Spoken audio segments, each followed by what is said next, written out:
Po paskutinės dozės tai jaučiuosi, kad nulaužiau enigmą. Rimtai, nepakėliau pačios dozės, vis dar ant 3,75, bet poveikis jaučiasi kur kas geresnis. Bet vis dar be pašalinių tų visų nemalonių pojūčių.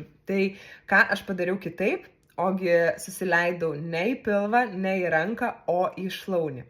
Ir čia aš buvau skaičiusi ir ne tik skaičiusi, ir mačiusi ir visokių video, kai žmonės dalinasi tokia ta patirtim, kad leidžiasi į šlaunį, jaučiasi vaistas gerai ir tada pabando suleisti į pilvą ir valgo nesustodami. Tai iš tikrųjų, ne atvirkščiai aš padariau, bet galiu pasakyti, tikrai man asmeniškai labai jaučiasi skirtumas.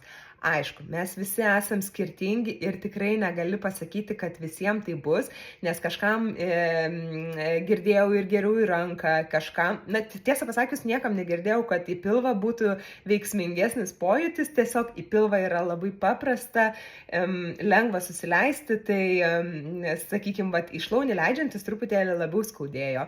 Bet tikrai verta išbandyti, nes žinokit, visą savaitę nejaučiu alkio ir ta prasme, jaučiu, kad taip tas vaistas ir turėtų veikti ir esu labai labai patenkinta, triukšmas galvoje yra visiškai dingęs, ta prasme, alkis šioks toks ateina, bet jis toks minimalus ir tikrai labai labai lengva dabar susidaryti tą rutiną.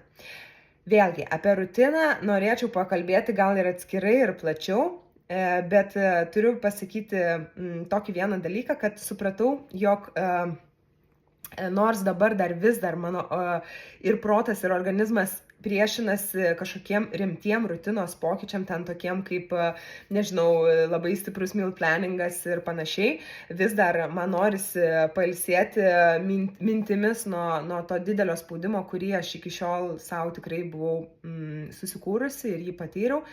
Tai viena dalis, bet kita dalis yra ta, kad tikrai yra dabar puikia proga pasidaryti rutiną, kai tavęs nekamuoja tos mintis, kai nekamuoja alkis, tai čia ir yra tas būdas, kurį aš noriu taikyti, susidaryti tokią rutiną, kad aš paskui jos galėčiau laikytis ir tiesiog jau nuėjus nuo vaisto. Aišku, čia viskas dar toli į priekį, nes kol kas dar man svorį reikia visų pirma numesti, bet žodžiu, pasidalinkit, gal kas nors irgi lygiai taip pat jaučiatės susileidę į koją, o kas vartojat vaistą ir nedrįstat, tai tikrai rekomenduoju išbandyti.